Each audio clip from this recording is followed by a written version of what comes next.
जय हिंद। आज इस क्लास में हम राम नरेश त्रिपाठी जी का जीवन परिचय देखने वाले हैं। देखिए, आप किताब खोलकर ऐसे पढ़ेंगे ना तो पढ़ते रह जाएंगे, कभी याद नहीं होगा। बस वीडियो को आप शुरू से लेकर अंत तक देख लीजिए।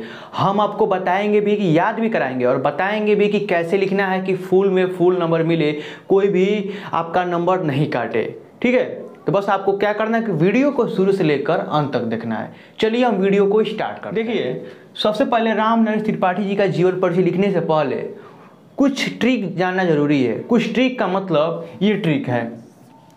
देखिए, एग्जामिनर की नज़र में ना आपको होशियार बनना है, नहीं कि सियार। बुरा मत मानिएगा।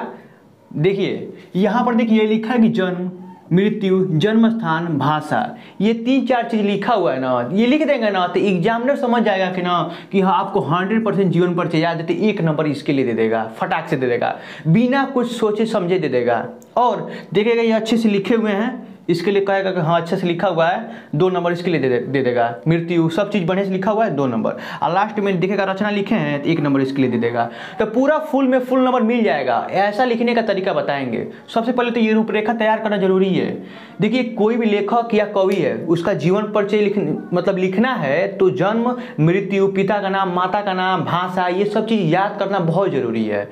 यही वैसे बताने वाले हैं, इसको याद भी कराएंगे। चलिए हम इसको याद कराते हैं। देखिए, राम नरेश त्रिपाठी जी का जीवन परिचय लिखना है तो ऊपर हेडिंग बना लीजिएगा राम नरेश त्रिपाठी। अब बनाने के बाद यहाँ पर जीवन परिचय हेडिंग बनाना पड़ता है और उसके अंदर जो भी चीज़ें क्रियाकलाप जो भी करना होता है वो किया जाता है। देखिए, लिखे हैं कि राम नरेश त्रिपाठी जी का जन्म सन 1889 ईस्वी को उत्तर प्रदेश की एक जिला है जौनपुर।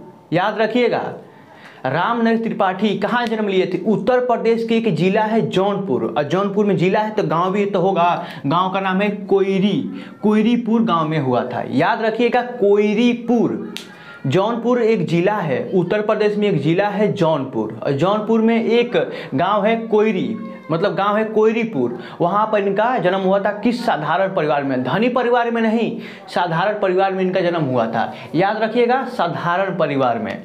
अब यहाँ पर पहला स्टेप तो याद हो गया कि इनका जन्म 1889 ईस्वी में उत्तर प्रदेश के जौनपुर जिला के गांव कोयरीपुर में हुआ था। ये 10 बार बोलेंगे ना, मेरे साथ 10 बार बोलेंगे, याद हो जाएगा। बात मानिए, मेरे साथ बोलते रहिए।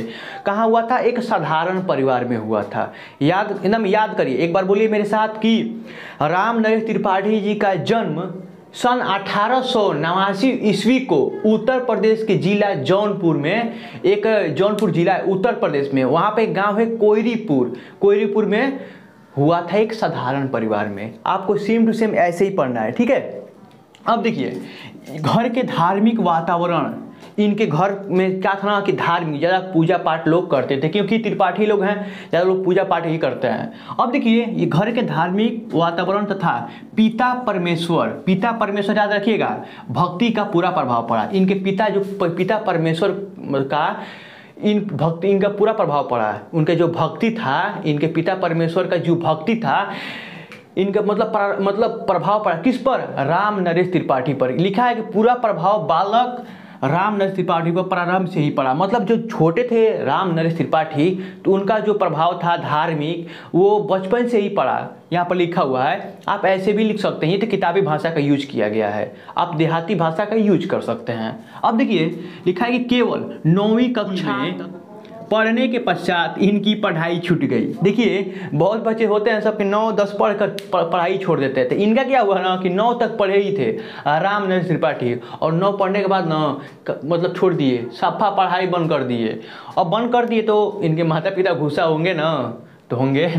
अब देखिए, बाद में क्या हुआ ना, बाद में इन्होंने स्वाध्याय स्वयं पढ़ा, स्वयं कॉपी खोलकर, किसी मास्टर की जरूरत नहीं, ना किसी शिक्षक की, खुद।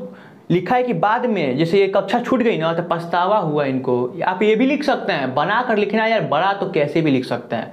बाद में इन्होंने स्वाध्याय से हिंदी, अंग्रेजी, बंगाल, संस्कृत, गुजराती, देखिए कितना भाषा याद रखिएगा, हिंदी, अंग्रेजी, बंगाल, संस्कृत, गुजराती, हिंदी, अंग्रेजी, बंगाल, संस्कृत, गुजराती, याद रखिएगा, का गंभीर अध्ययन किया। मतलब एकदम गहराई तक पढ़े, एकदम इसको गहराई तक खोद कर पढ़े। अब देखिए किए और साहित्य साधन को ही अपना जीवन का लक्ष्य बना लिया। साहित्य साधन मतलब समझते हैं, ये हिंदी को ही अपना जीवन का लक्ष्य बना लिए। और त्रिपाठी जी माननशील एक मतलब मन के अंदर उनके शील मतलब सोचने की क्षमता बहुत ज़्यादा थी और विद्वान तथा परिश्रमी थे। सोचने समझने की क्षमता अधिक थी और ये विद्वान भी थे और परिश्रमी मतलब मेहनती भी थे। अब देखिए, ये द्विवेदी युग के उन साहित्यकारों में हैं जिन्होंने द्विवेदी मंडल के प्रभाव से पृथक रहकर अपनी मौलिक प्रतिमा से साहित्य के क्षेत्र में कई कार्य किए। आपको ये समझ में नहीं आया होगा, अब समझाते हैं। देखिए, कहने का मतलब है कि ये द्विवेदी युग के उन साहित्यकारों में हैं, मतलब द्विवेदी युग के बहुत सारे साहित्यकार हैं, उनमें से ये एक हैं जो द्विवेदी युग से अलग रहकर अपनी मौलिक प्रतिमा मतलब अपने हिंदी को कई क्षेत्रों तक आगे बढ़ाने का कार्य किए। समझ में आ गया है ना? नहीं समझ में आया तो बस इतना लिखिएगा कि ये द्विवेदी युग के उन साहित्यकारों में से थे जिन्होंने द्विवेदी युग से दूर रहकर अपने प्रतिमा अपने साहित्य को आगे बढ़ाने का कार्य किया। बस इतना लिख देंगे और लास्ट में इनकी मृत्यु सन 1962 ईस्वी में हो गई। बस इतना लिखना है और लास्ट में रचना लिख देना है। पूरा खेला खत्म। कोई माई का लाल नहीं है ना कि इसमें से नंबर कोई काट देगा। तो बस यही आपके कहेंगे कि ये पूरा एक बार नहीं समझ में आया तो एक बार और पीछे करके देख लीजिए, एकदम रटा जाएगा यार। ठीक है, मिलते हैं अगले वीडियो में, तब तक के लिए जय हिंद जय भारत। सब्सक्राइब कर लीजिएगा, फ्री में होता है।